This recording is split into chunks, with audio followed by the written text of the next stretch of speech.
Welcome to the Vergokan Academy. Today we are showing you how to install a non-watertight KDVKK3 hinged cover. First of all, you need to equip the hinged cover with the Apparatus cups, plus according modules and blind plates if necessary. Mount the modules 45 into the Apparatus cups. These simply click in.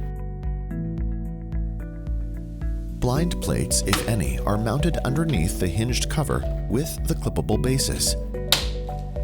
Once this has been done, you mount the completed Apparatus cup with its slide-out red bases into the hinged cover.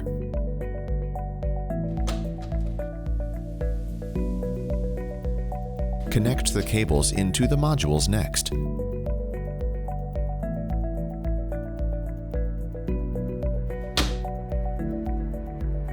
Lower the hinged cover fully down to the screed.